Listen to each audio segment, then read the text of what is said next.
This thing sounds different because it is different. Carroll Shelby famously combined an American V8 with a British body. 30 years later, the ZR-1 Corvette married an American body with a British V8. Designed by Lotus and built by Mercury Marine, this engine outran Europe's best and answered the challenge from Japan's finest. They called it the King of the Hill. I call it the coolest C4 on Earth. The fourth generation Corvette was my high school crush. I was 17 when this beauty hit the market.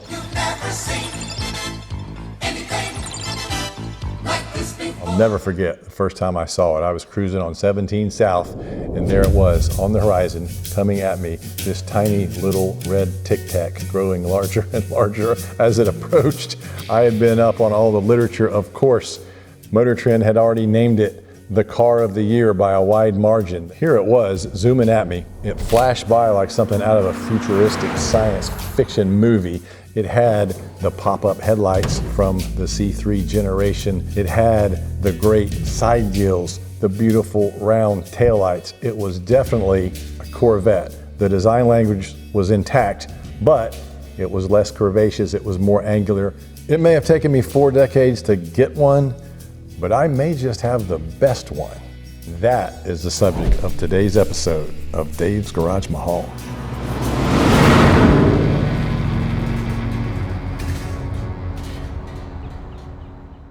This is my 1995 ZR-1 C4 Corvette. It is dark red metallic, one of only 16 made with the dark red and the beige leather seats. As gorgeous as it is, let's go straight to what all the fuss is about.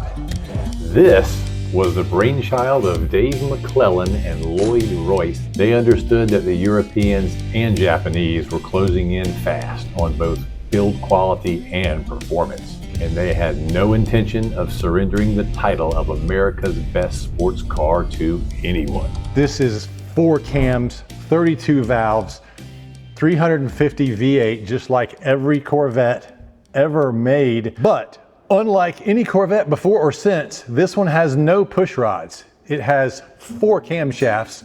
All the others have had 1 camshaft and a collection of push rods, 16, until they went to the C8 Z06. That one also has a dual overhead cam. But until then, this was the only model with a dual overhead cam engine. It's an aluminum block, 32 valves, 405 horsepower in full power mode, 250 horsepower in normal mode to manage the gas guzzler requirements. So just an engineering marvel on so many different fronts. This broke a 50-year-old endurance record. 24 hours, it averaged 178 miles per hour. Now that includes changing drivers and refueling. Over 24 hours, it still averaged 178 miles per hour. It was the fastest production car made at its time, very similar to the Shelby Cobra. It was also the most expensive performance package General Motors offered at the time. Much like Shelby's Cobra, the ZR-1 never really caught on in the marketplace. It just cost too much. The standard vehicle price was over $36,000, with the ZR-1 option coming in almost as much. Essentially, you had to pay double to get this monster back in 1995. There were 484 of these sold in 1995. 1995 was the final year. It was the capstone of the ZR-1 C4, and as with my 67 Corvette, I like getting the final year of a generation because you've had years of iterations for things to improve, and you're getting the best thing that they can do in that configuration before rolling to the next new hotness. But this was the hot technology in 1995. Let's take a tour of the King of the Hill Command Center. Start over here on the left. You've got your locks and mirror controls conveniently on the plastic door. This car does not have a glove box, so to speak, so you have your little bit of storage here. Always got a nice tissue at the ready. Cool roll-up headlights right here on the left with a traction control button that honestly, I don't drive it hard enough to notice if that's different. Back to this cockpit though, 1990s optimism. I mean, we've got an LCD Speedo in the very center. We've got analog tack. It's really cool that you get both of those. And you even got the bar graph for the fuel gauge. That's really slick. I like the RPM sweeps from horizontal to vertical. You got that 7600 red line at the top there, just screaming, drive me faster. Again, analog gauges for your oil pressure, your oil temperature, your water temperature, and your voltage. You've got your trip monitor gauges that you can cycle through, and you see your range and your fuel. Very well done. It all works well. You've got this little screen here that gives you your idiot lights if you have a problem. Don't ignore those. Get it checked. This one has the Bose Delco system, which was the preferred option for these cars. Stereo works fantastic. The favorite thing, the one that gets all the press, is this key. Some people call it a valet key. I think the General Motors book calls it a power key. You don't want to lose this key because you only get one, but in normal mode, you're rocking along at about 250 horses with half of your valves open. When you turn it to full mode, you get full engine power, and now you have all 32 valves at your service. I'm told around 4,000 RPMs is where they really all just kind of come to life and kick in. So it's really like having two different cars with the normal and full power mode. These are the worst cup holders in the world. It's that deep. It doesn't hold anything. The ZF transmission is a robust beast. 6 gears. It's very mechanical, satisfying shifts. It feels like whatever you throw at it is not going to be a problem. I really enjoy rowing through the gears. It's kind of tall. You have to get your clutch foot working. But it's just a very engaging, satisfying experience to drive this monster. Center console, you see the ride control, which has 3 settings: Tour, Sport, and Performance. And this is where you open the rear hatch. You've got a button here, open your hatch. You've also got one in the door. One of the quirks about all the C4s is how you get your removable hardtop off. It comes with this custom wrench and ratchet, and there are 4 points, one on each corner, that have to be removed to remove your top. Here's another quirk and feature about the ZR-1s. In addition to the rather minuscule badging, how can you tell if you've got a ZR-1? Well, they made a special laminated windshield to try to reduce the UV rays, reduce heat into the cabin. Because of the huge engine, the AC compressor had to be a little smaller, so they countered that with this fancy windshield. It's got a little cutout here that some people might think is for a heads-up display. This was before heads-up displays. I think it was just for your garage door controller. Of course, like many of the hot new technology that General Motors rolls out, it doesn't really hold up. So the windshields start to delaminate, and you can see this delamination around the corners. That's how you know you've got an original windshield and an original ZR-1. Turns out competition is a good thing. The Chevy engineers weren't excited at all about having their Halo car's engine farmed out to Lotus or anyone else. So they fired back with the revolutionary LS engine, first seen in the C5 Corvette in 1997. It was lighter, cheaper, more fuel efficient, and almost as fast. And just like that, the LT5 engine and the C4 ZR-1 were retired. So the coolest part about my neighborhood, besides having some really nice, patient neighbors, is I also have some car enthusiasts like Tony here, who's agreed to join us Thanks, Tony, for bringing the car over. Absolutely. We're going to look at his 1988 C4 Corvette, which was before the introduction of the ZR-1, and I'm going to show you the modifications or lack thereof to the exterior of the ZR-1. At the body, you see this nice ZR-1 badge, which was not even added until 1992. So you had 2 years without even having different badging on the cars. You can see the gills are a little different, but this is where the magic was. Essentially, they had to widen the rear 3 inches to cover that huge tread on each side. These are 11-inch wide tires that was part of the ZR-1 package. So of course, you got another ZR-1 badge with the dash. The dash was only a 4th generation deal. There was no 5th generation ZR-1, but when they returned in the 6th generation, it was without the dash. I really love both of these tail ends, but they're very different. This had the original circular tail lights that was just very consistent with the C3 design language. The C3s were round as well. When they went to the 1990 ZR-1 introduction, they kind of squared the circle and they went from this cool little concave tail to the convex tail. The exhaust was this nice rectangular package versus the duals on the earlier C4. Now, let's look at what all the fuss was about and the reason we got the ZR-1s to begin with, this ridiculous Lotus design engine. They very proudly labeled this as the 4-cam 32 valve. This is a dual overhead cam engine. It is the only V8 Corvette that had the dual overhead cams and no push rods until they got to the modern C8 Z06 when they went back to the flat plain V8. You might want to mention the fact that this was a hand-built engine as well. Didn't come off the regular manufacturing line that GM. It was custom built by Mercury Marine, correct? Absolutely right. They went shopping for someone to build it after Lotus designed it. They thought maybe Lotus could build it, but Lotus wasn't set up to build that much production, and for GM they thought it was too low a production cycle, so they went looking, and interestingly they interviewed John Deere.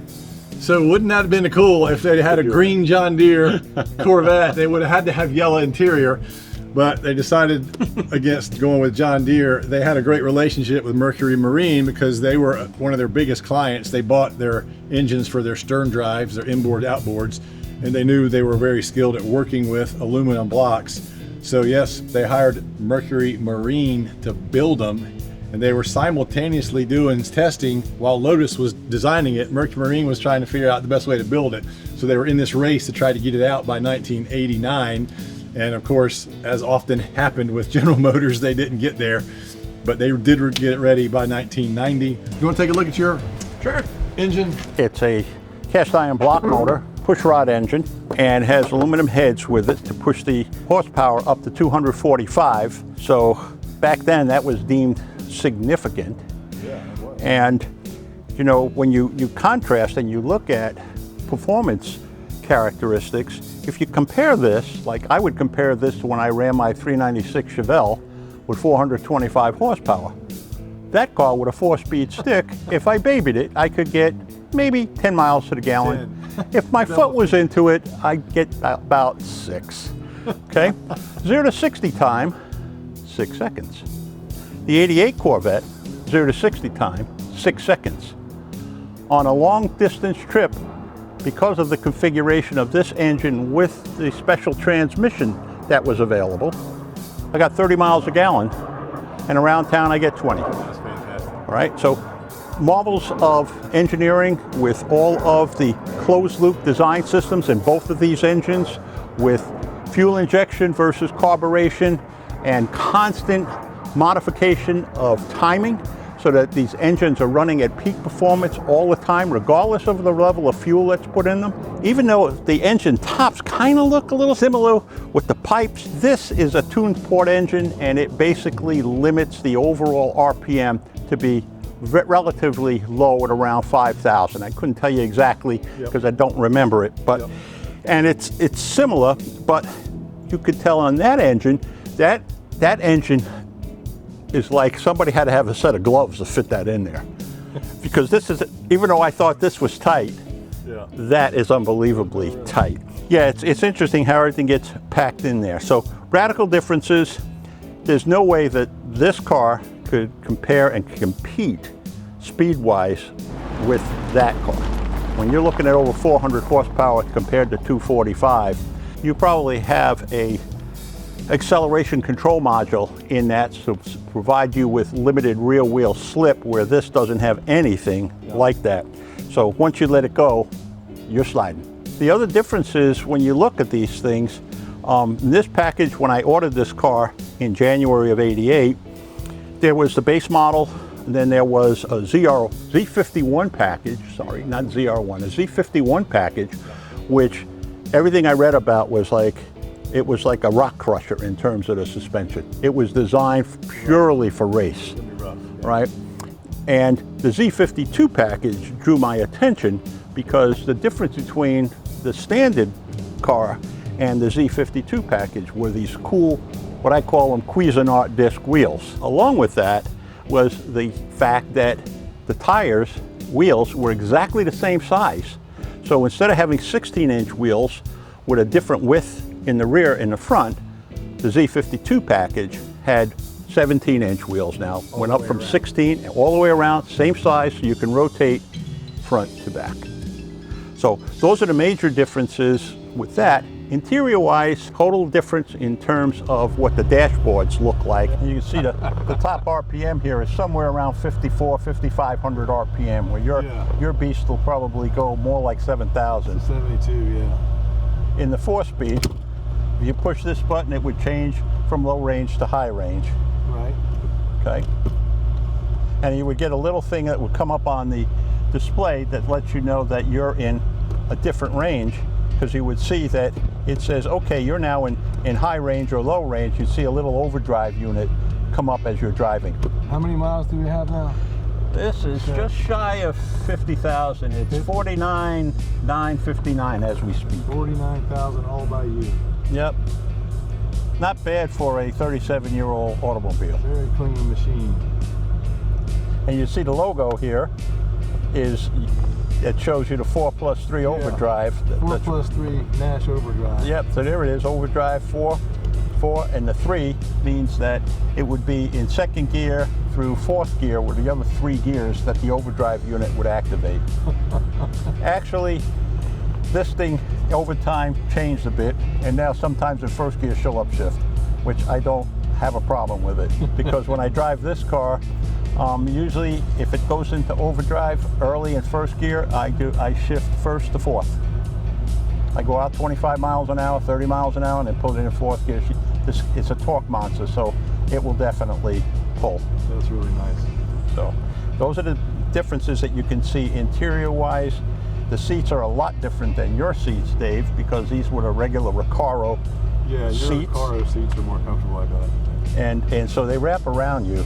My wife hates them because she can't, she says, I don't like it wrapping around me. And I'm like, that's so you don't slide your butt around. That's right.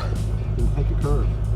So, got the same stereo, I think, as yours with the Bose, but maybe you have a CD player in yours where this is just this. I do have a CD. Yeah, this thing here was just with, cassette? It's a cassette. That's cool.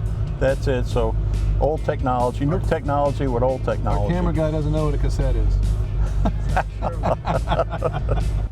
You know, I was noticing something that it's different between this year and mine, that I see that you have got your window things for left and right. Mine are in the console. Yours are center. Yep. And then you want to know the other weird thing?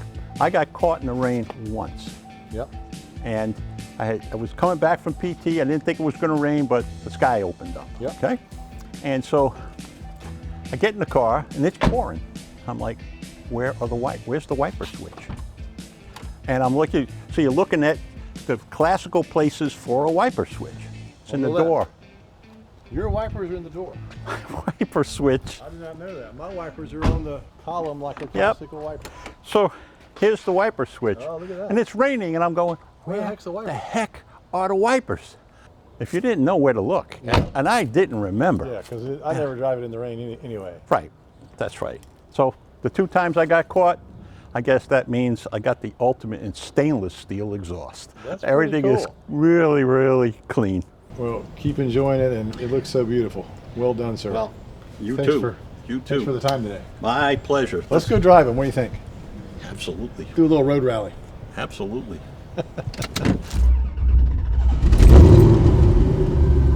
At 1:12 p.m. on Friday, April 28th, 1995, Chevrolet's Bowling Green assembly line came to a halt to honor the end of the legend.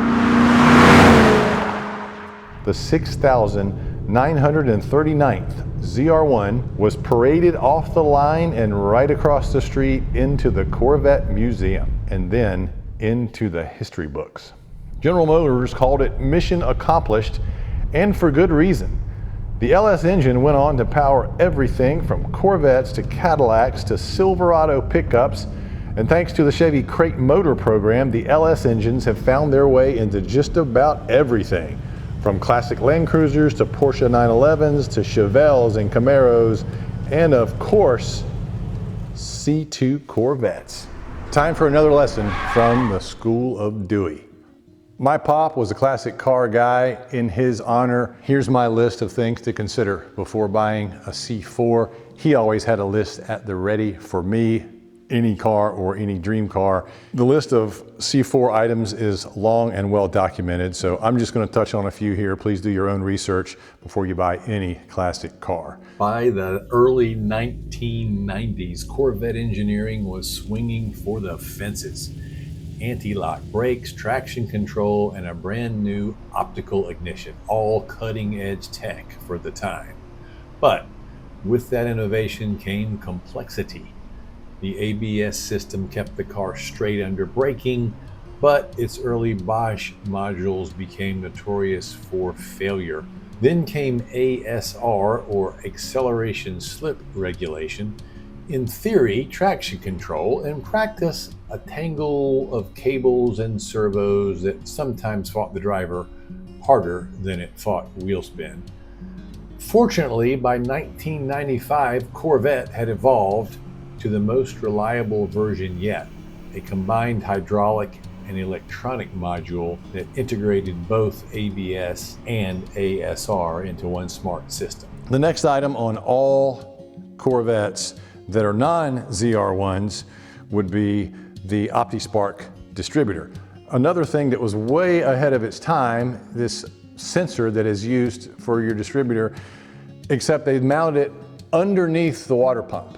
So when, not if, the water pump starts to leak, it would leak on the OptiSpark distributor system and fry it. So if you're looking at a C4, I think it's 92 to 96 maybe, make sure the OptiSpark has been addressed. Another thing that is not a deal breaker by any means, but it's kind of a cool thing for ZR1 enthusiasts, is the Dunn Heads issue. The supplier to Mercury Marine went, they quit making them. I'm not sure if they went out of business or they just quit making the heads, but they had to find a new supplier, and it was called Dunn. So Dunn Heads now were part of the last half of the generation of ZR1s, and they were pretty much interchangeable. So you might have a car that has one Dunn and one of the original ones. If the car has both Dunns, it was referred to as a double Dunner or a double Dunns, and the enthusiasts like those because technically the Dunn Heads were perceived to be a little better built. Upgrades like the double Dunns are the reason I like buying the last run of any generation. The next two problems are in the interior. Now, I have long been a defender of the General Motors Corvette interiors. They are often pilloried by the automotive press. I never bought a car for the interior. I bought a car for all the other things. The interior just has to work. And in this case, it doesn't work for me. We have this plasticizer issue, another thing that Corvette has in common with Ferraris and Maseratis. In the late 90s, they got a batch of bad consoles and dashboards where you have this sticky plasticizer resin that sweats out of the car. and it doesn't matter if you keep the car inside in a conditioned space or not, but the heat makes it even worse. And this is a really messy stuff. I mean, these are clean shorts. I just pulled these out of the washing machine, and this is the stuff that's been on there from previous trips. So General Motors owes me some britches. Fortunately, I have found a company that will treat these, and I found it by going to Corvettes at Carlisle. And stay tuned for my Corvettes at Carlisle episode. We found some really great people that are rallied around the cult of the ZR-1, and we've got an episode dedicated just to those. And the last issue that every General Motors person will have to deal with is the drooping headliner. Now, I've got my glass top installed today, but the solid top has a fabric headliner, and it falls down and just rests on my head. And every General Motors car I've ever had does that problem. That is not cool, unacceptable, do better. With rocket sled acceleration, mastiff grip, and right now brakes, the ZR-1 has the largest performance envelope of any mass-produced American car ever built. It also has the amenities and acceleration of a modern passenger car, and none of the temperament of a race car. With a slight tailwind, it'll go 180 miles an hour, but will also trudge through gridlock without complaint. AC on kill and CD player on loud, we may never see the likes of it again. Long live the king.